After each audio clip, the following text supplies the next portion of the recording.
আমার অবিবাহিত মেয়ে একটা ছোট নবজাতক সন্তান কোলে নিয়ে বাসায় আসলো। সে মেডিকেলে পড়ে। মিথিলার কোলে ছোট শিশুটাকে দেখে তার মার সাথে সাথে বলল, এই এটা কে, কার বাচ্চা নিয়ে এসেছিস তুই? মিথিলা ক্লান্তি ভরা মুখে দীর্ঘশ্বাস ফেলে বলল, মা আগে দরজার সামনে থেকে সরো তো, আমাকে ভেতরে যেতে দাও, তারপর সব বলছি।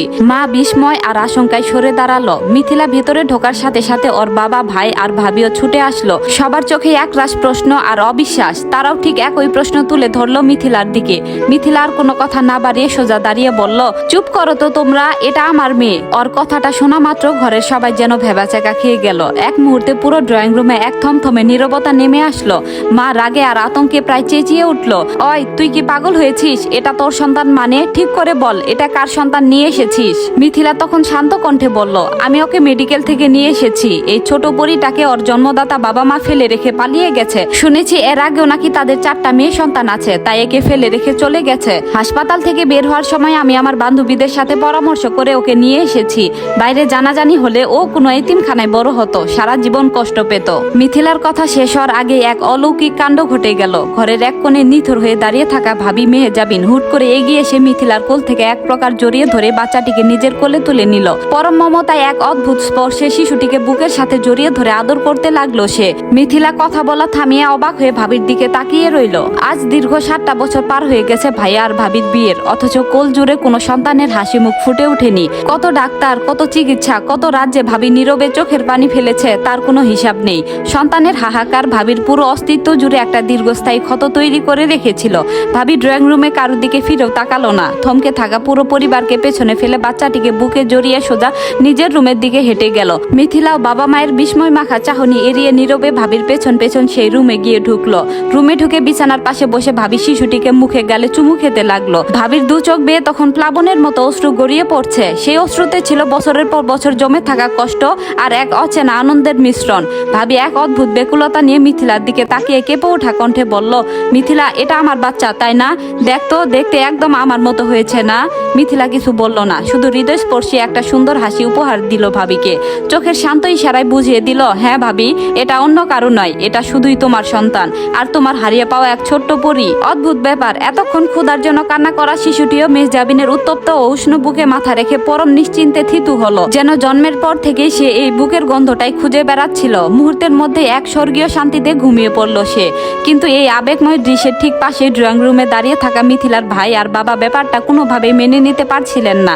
সমাজের নীতি নৈতিকতার ভয় এবং আইনের জটিলতা তাদের উপর চেপে বসেছিল। ভাইয়ার রুমে ঢুকে দরজায় হাত দিয়ে বেশ কিছুটা শক্ত গলায় বলল, মেহজাবিন মাথা খারাপ করো না, একটা কুড়িয়ে পাওয়া বাচ্চাকে এভাবে আইনি প্রক্রিয়া ছাড়া নিজেদের বলে চালিয়ে দেওয়া যায় না। কোনোভাবে যদি এটা মিডিয়া কিংবা পুলিশের কাছে জানাজানি হয়ে যায় তবে আমাদের পুরো পরিবার ধ্বংস হয়ে যাবে। ভেবে দেখেছো এটা কি ধরনের ঝামেলা ডেকে আনবে? বাবাও পেছন থেকে গম্ভীর গলায় সায় দিলেন, হাসপাতাল থেকে এইভাবে বাচ্চা নিয়ে আসা মারাত্মক অপরাধ মিথিলা।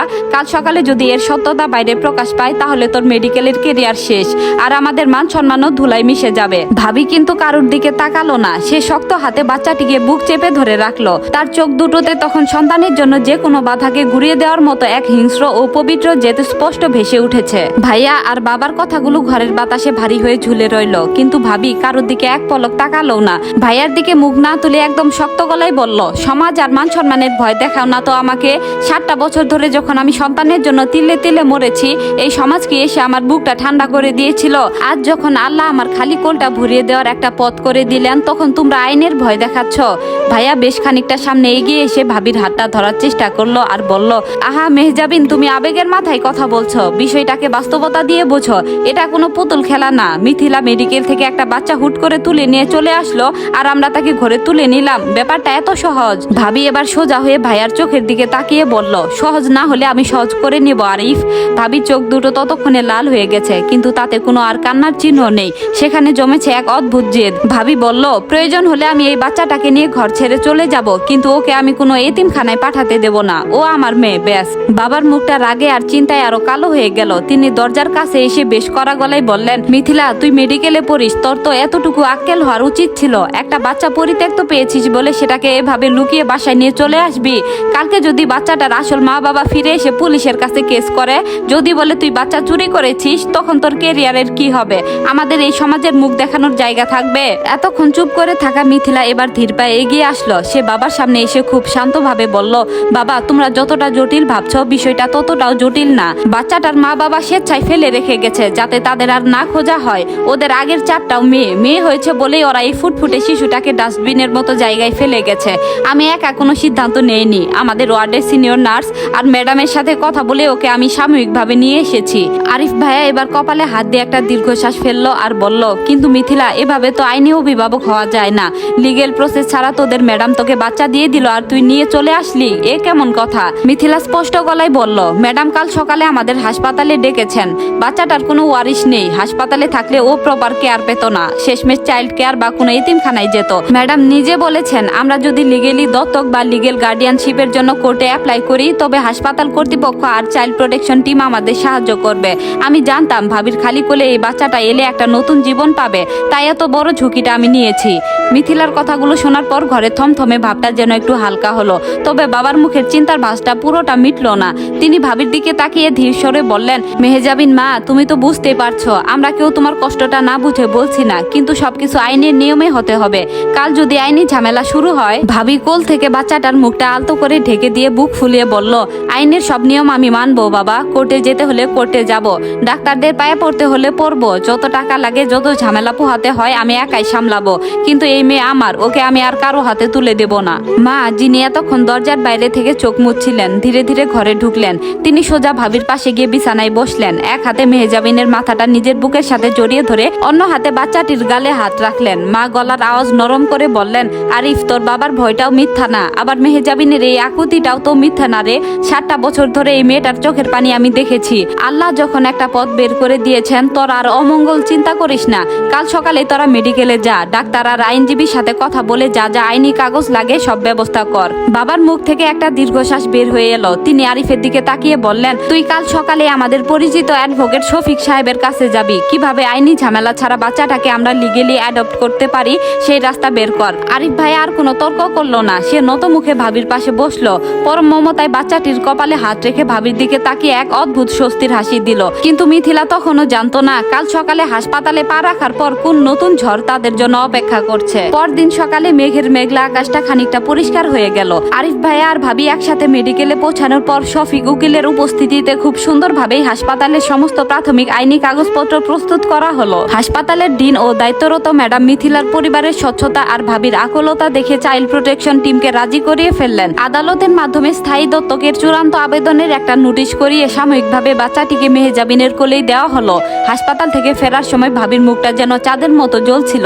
আজ এতগুলো বছর পর মেহেজাবিন কোনো কান্না ছাড়া মুক্ত বাতাসে নিঃশ্বাস নিচ্ছে। বাচ্চাটিকে ঘরে আনার পর পুরো বাড়িটার আবহাওয়ায় বদলে গেল। মা সারাটা দিন পিছু ছাড়ছেন না, বাবা কিছুক্ষণ পর পর দরজার ফাঁক দিয়ে মিষ্টি চোখে নাতনিকে দেখে যাচ্ছেন। আর ভাইয়া তো রীতিমতো অফিসে যাওয়ার কথা ভুলে গিয়ে বাচ্চার পাশে বসে আছে। শিশুটির নতুন নাম রাখা হলো আয়রা। পরদিন সকালে আয়রাকে নিয়ে মেহেজাবিন যখন ঘুম পাড়ানোর চেষ্টা করছে, ঠিক তখন নিচ থেকে গেটের বেল বেজে উঠল। কাজের মেয়ে এসে জানালো বাইরে থেকে বেশ মলিন পোশাকের একটা দম্পতি এসেছে, তারা মিথিলা আবার খোঁজ করছে। মিথিলা ও আরিফ ভাইয়া নিচে গিয়ে দরজা খুলতেই হাসপাতালের তথ্য ধরে খোঁজ নিয়ে আসা লোক দুটিকে দেখে অবাক হয়ে গেল। লোকটির গায়ে জীর্ণ একটা শার্ট আর মহিলার পরনে মলিন এক শাড়ি, চেহারায় তীব্র অভাব আর অপরাধ বোধের ছাপ। ভেতরে ডেকে আনতে লোকটা মিথিলার সামনে একেবারে কেঁদে ফেললো। হাত দুটো জোর করে কাঁপাকাঁপি গলায় বলল, আম্মা আমারে মাফ কইরা দেন, আমরাই ওই অভাগা বাপমা যে নিজের কলিজার টুকরারে হাসপাতালে ফালাইয়া থুইয়া গেছিলাম। আরিফ ভাইয়া সঙ্গে সঙ্গে ধমক দিয়ে বলল, আপনারা কেমন মানুষ, এত ছোট একটা বাচ্চাকে এভাবে ফেলে পালিয়ে গেলেন, আর এখন আবার এখানে মুখ দেখাতে এসেছেন? পুলিশে দেব আপনাদের, ও এখন আমাদের বাচ্চা।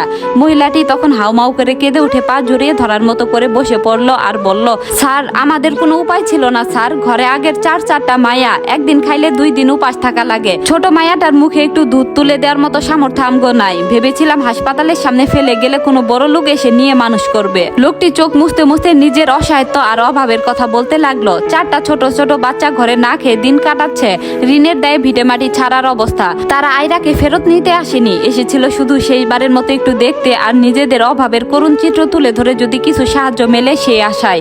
ততক্ষণে মেহেজাবিন কোল থেকে আয়রাকে নিয়ে সিঁড়ি দিয়ে নিচে নেমে এসেছে। ওদের কথা শুনে মেহেজাবিনের বুকের ভেতরটা দুমড়ে মুচড়ে গেল। এক মায়ের অভাব আর এক মায়ের সন্তানের হাহাকার দুটো এক বিন্দুতে এসে মিলে গেল। আরিফ ভাইয়া এক মুহূর্ত চুপ করে রইল। রাগটা গলে গিয়ে এক ভারী মানবিকতা আর কষ্ট এসে চেপে বসলো মনে। গল্পটি কেমন লাগলো জানাবেন। এটি ছিল গল্পের প্রথম পর্ব। আর পরবর্তী পর্বটি শুনতে চাইলে অবশ্যই একটি কমেন্ট করবেন। ধন্যবাদ।